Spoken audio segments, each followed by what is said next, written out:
Hello and welcome. My name is Apex Vex, whatever you want to call me, and today I'm going to be showing you how to create a Discord bot with Dino, which is just a secure runtime for JavaScript and TypeScript. If you have not heard about it yet, so it's pretty easy to use. The library that we're going to be using, it's made by me. I'm going to be working on it a bit more later on, but for the first episode, it'll have enough for what we're going to be doing is creating something basic. So to install Dino, you need to go to the dino.land website, and you can use any of these depending on which one suits you. So for Windows, you can use Scoop, Chocolatey, PowerShell, and then for Mac, you can use these. To import my library, currently it's not on the Dino third-party module websites, which can be found at dino.land/x. There's tons now. Like a month ago, there was barely any. Now there's tons and tons of them. So to import mine, you need to go to my GitHub and copy this URL, but don't worry, it'll be in the description, so you don't have to go too far.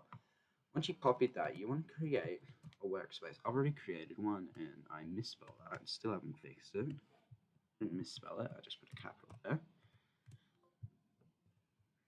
Oh, sorry, let me close this. So now I can, open it up. We're going to create a file just called index.ts. You can call it whatever, bot.ts, main.ts. I called mine index.ts for simplicity. And now we're going to open up your editor of choice. I'm going to use Visual Studio Code. I much prefer it over any other editor. It's already in here, but what you can just do, just drag and drop. If not, just go File and Open Folder. Right, now that we've done that, we need to import the library. So we're going to go import star as keyboard from here. Now, if you get an error, .ts files imports can't end with a .ts. Just go into your extensions and whatever and find one that says Dino, support for Dino. So basically, you won't get an annoying error there. Having .ts there and some other nifty stuff. Alright, so now that we've imported the library, when you first run it, you'll notice it says download. It's just downloading all the files that it needs. So let's define our client. You can call it whatever you want, client bot, Discord client, Discord bot. I'm just going to call mine client to keep it simple, and we're going to import, or you're going to use the client class from Discord. Which is very easy to use. You notice this library is discord.js inspired, so a lot of the things look pretty similar.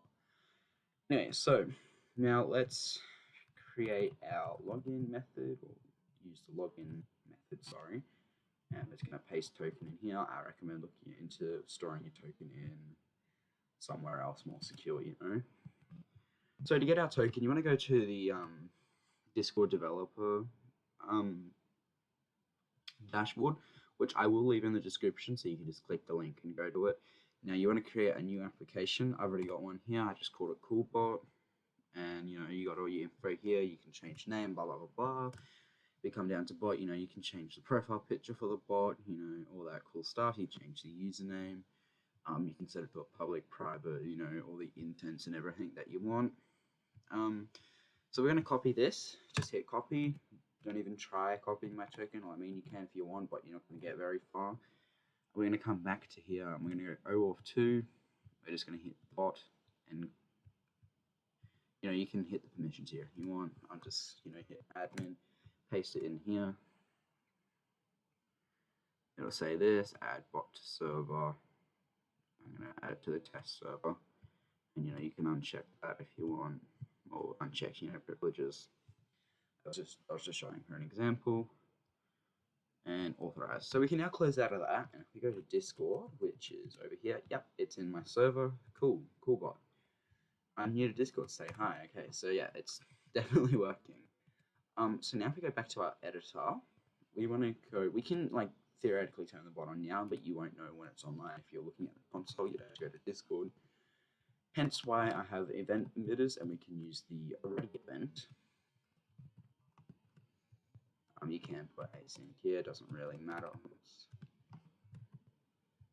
But I'll just remove it anyway because this isn't async function, and we can just go console.log connected. Alright, so now if we go back to our workspace and we go in here, if we do shift and then right click, we can hit open PowerShell, or use whatever terminal you want. PowerShell is just easier to use in my opinion. Well, I prefer it really. And we're going to go dino-run -allow-net because we're obviously going to be connecting to the internet using this bot, so we need to give the security privileges for that. So it's compiling. Yours might say downloading for the first time.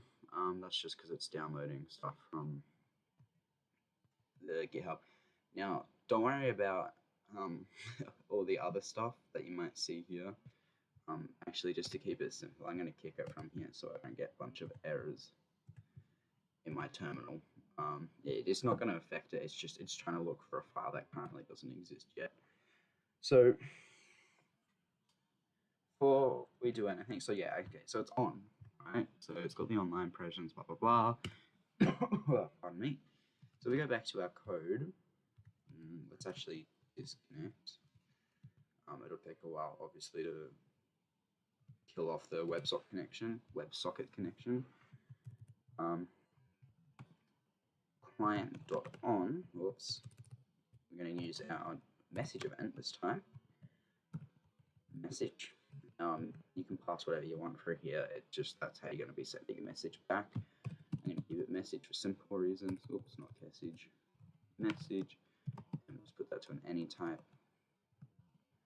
And arrow function. Boom. Alright. So we can actually just console.log message. That'll return an object. So we'll go content. Now if we restart this. Any second now. Yeah, that took a while. Whoops. Okay, so if we just go message, our console.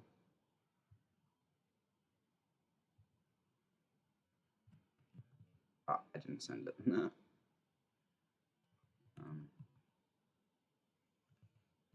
What's happened here? There we go. Okay, it was just taking a while to show up. Anyway, so yeah, as you can see, it is working perfect. Just a little bit longer than it should have, which that will probably go away. Probably a network issue at the moment. So now let's just create an if statement, and we're going to go if message dot content equal to. Oops. I'm just going to go ping. Ping. And go down in here, and we're just going to go message dot send. We can just go ping underscore pong. Alright, so that should send a message back to the user now. So let's restart our bot. Compiling, connected, sweet. So if we go, like it won't do anything, it won't log anything to the console because we removed that. Now if we go ping, pong, there you go, it's working, sweet. So you made your first command in Dino in TypeScript. So let's get into the Embed Builder.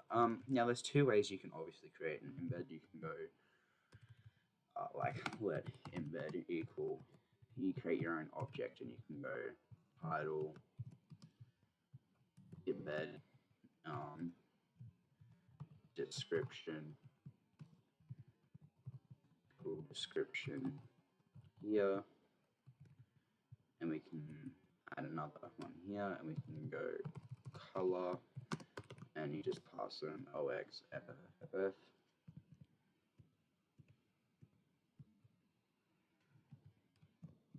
So that would obviously be white, and you can send that using message.send, right? Message.send null, and then we can go embed.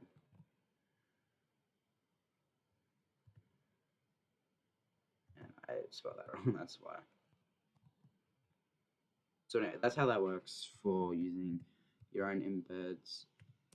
It's a bit more manipulative than my current embed builder. I've got to work on that. So if we go in here, let's just create another command, message.content content equal to embed, we can go let e equal dcord dot embed builder, and oops, forgot to add the new syntax. There we go. E dot title equals hello. E dot description equals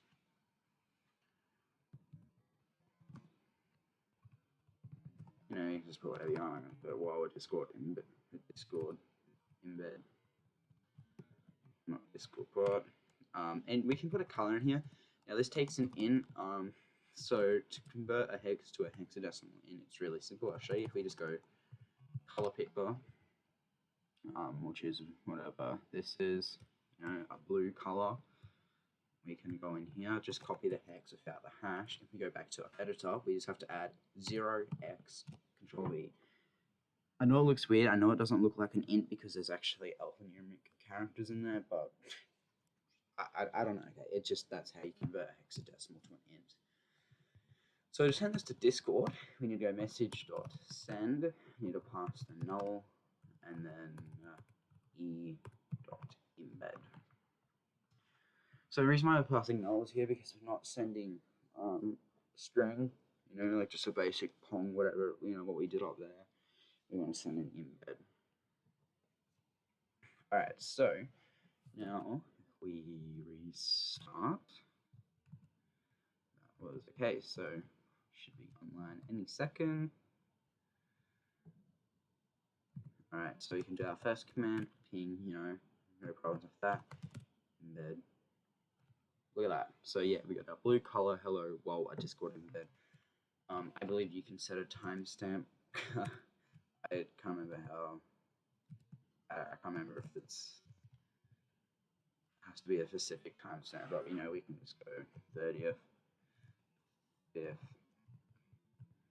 2020. Something like that. Okay, so that's something in my library that it's returning, and you can put the author name and icon URL. So that's everything you can put in an embed currently. I've got to work on adding inline fields and all that cool stuff. So okay, yeah, there you go. So it's setting the timestamp. A weird spot for some reason. I don't remember timestamps looking that big. I guess that's just it's putting it in the author field for some reason. It shouldn't be. So if we can play around with the author. I believe author has to go like this. What's it saying?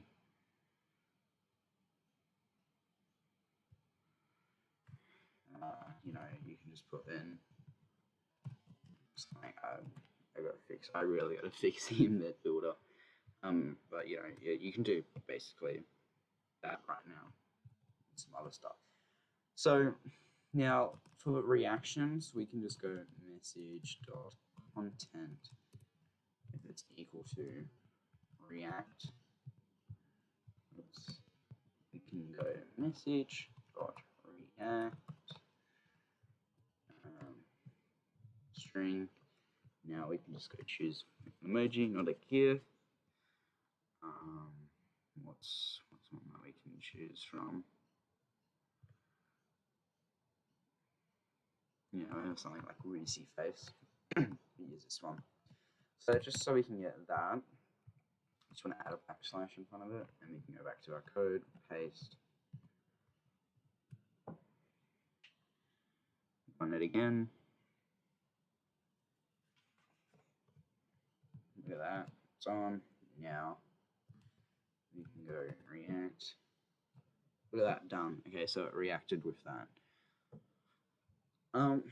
So yeah, that's it for this tutorial. It's just a basic overview on really how to use my library or getting started with Dino.